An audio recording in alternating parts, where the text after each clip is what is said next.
വിദ്യാർത്ഥിനി മിഷേൽ ഷാജിയുടെ മരണത്തിൽ ദുരൂഹത നീക്കണമെന്ന് മലങ്കര ഓർത്തഡോക്സ് സഭാധ്യക്ഷൻ പരിശുദ്ധ ബസേലിയോസ് മാർത്തോമ മാത്യൂസ് തൃതീയൻ കാത്തോലിക്ക ബാവ.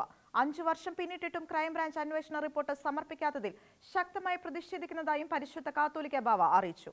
2017 മാർച്ച് 5-ന് ഹോസ്റ്റലിൽ നിന്നും പുറത്തുപോയ മിഷേൽ ഷാജിയെ അന്വേഷണത്തെ തുടർന്ന് അടുത്ത ദിവസം കൊച്ചി കായലിൽ നിന്നും മരിച്ച നിലയിൽ കണ്ടെത്തുകയായിരുന്നു.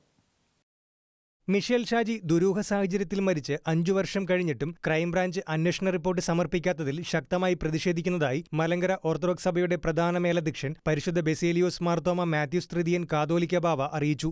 സംഭവത്തിലെ ദുരൂഹത നീക്കാൻ ആവശ്യമായ നടപടികൾ അടിയന്തരമായി സർക്കാർ സ്വീകരിക്കണമെന്നും പരിശുദ്ധ ബാവ ആവശ്യപ്പെട്ടു. 2017 മാർച്ച് 5-നാണ് ഹോസ്റ്റലിൽ നിന്നും പുറത്തുപോയ മിഷേൽ ഷാജിയെ കാണാതെയാകുന്നത്.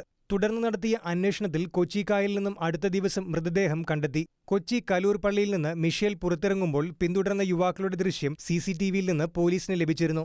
എന്നാൽ ഈ യുവാക്കളെ കണ്ടെത്താൻ പോലീസിന് ഇതുവരെ കഴിഞ്ഞിട്ടില്ല. ഇതുവരെയുള്ള അന്വേഷണത്തിൽ മിഷേലിന്റെ സുഹൃത്ത് ക്രോണിന്റെ നിരന്തരമായ വഴക്കും ഭീഷണിയും മൂലമുള്ള മാനസിക പീഡനത്താൽ മനം നൊന്താണ് ആത്മഹത്യ ചെയ്തതെന്നാണ് തെളിഞ്ഞിരിക്കുന്നത്. അന്വേഷണം പൂർത്തിയായെങ്കിലും ഹൈക്കോടതി മുൻപാകെ കേസ് നിലവിലുള്ളതിനാൽ അന്തിമ റിപ്പോർട്ട് സമർപ്പിച്ചിട്ടില്ല. മിഷേലിന്റെ മരണത്തിൽ പിതാവ് CBI അന്വേഷണം നടത്തണമെന്നാവശ്യപ്പെട്ട് ഹൈക്കോടതിയിൽ സമർപ്പിച്ച ഹർജിയിന്മേൽ റിപ്പോർട്ട് സമർപ്പിക്കാൻ അമിക്കസ് ക്യൂറിയെ നിയോഗിച്ചിരുന്നു.